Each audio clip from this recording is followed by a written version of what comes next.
A few days ago, Nigerians were shocked with the sudden news of the resignation of the defense minister, Badaru Abubakar, followed immediately by Bello, Matawalle. Both reportedly stepped down on health grounds. But according to the information coming out from Sahara reporters, the situation may not be as simple as they want us to believe. And this has left many people in total shock. Reports are now suggesting that the United States under Donald Trump may have insisted on their removal before sharing critical intelligence and advanced military equipment with Nigeria. And honestly, after watching this analysis, you may have no option than to believe the speculations flying around. Before we go further, guys, I beg, hit that like button. Subscribe if you're watching us on YouTube and follow us if you're watching us on Facebook so you don't miss any update as the situation continues to unfold.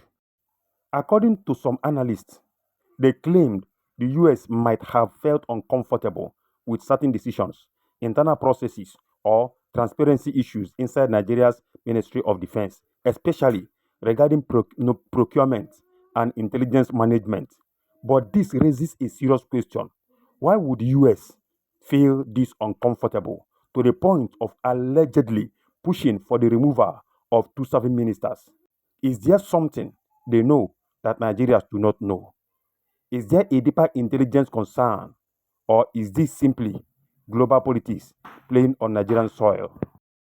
It is no longer news that Nigeria is battling one of the most complex and dangerous security crises in Africa. Boko Haram, ISWAP, kidnappers, bandits, rising terrorism networks, and widespread instability from state to state. US intelligence support, drone technology, surveillance data, and military equipment could drastically change the fight. But another big question stands tall. Why would the US assistance be tied to the removal of these two ministers? Another question is this. Does Washington believe that the current defense leadership was blocking progress?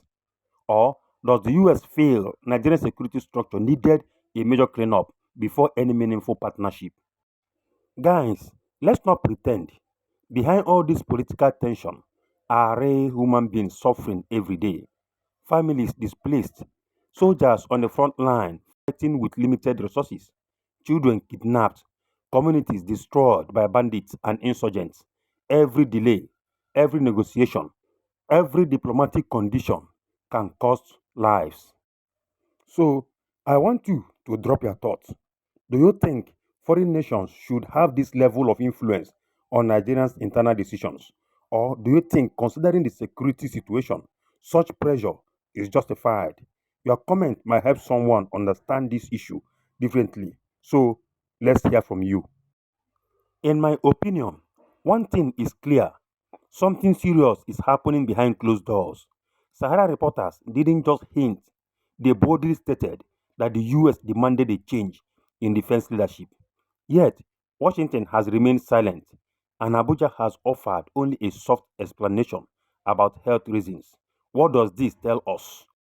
It tells us that there is a deeper political and intelligence negotiation going on. It tells us that Nigeria's fight against terrorism is not just a local issue, it is now tied to global interests, global expectations, and global pressures. Now, with both ministers, Badaru Abubakar and Bello Matawalle, already tendering their resignations, the story takes a new shape entirely. Their exit, whether voluntary or influenced by external pressure, clears the path for whatsoever agreement Nigeria and the United States have been negotiating behind the scenes. This development suggests that Washington's condition, if true, may already be in motion.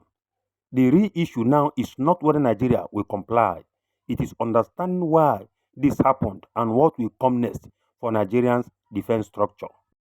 So, at this point, Nigerians need to ask the hard question. Is this a step towards strengthening Nigeria's fight against terrorism, or is it a sign that foreign nations now have the power to dictate what happens inside our government?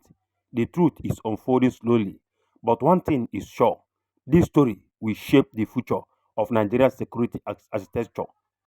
As more updates come in, I'll keep breaking it down for you. Make sure you like this video, share it, subscribe to our YouTube channel if you're watching us on YouTube, follow us on Facebook if you're watching us on Facebook, and I will see you next time. And please don't miss the next powerful analysis. Thanks for watching.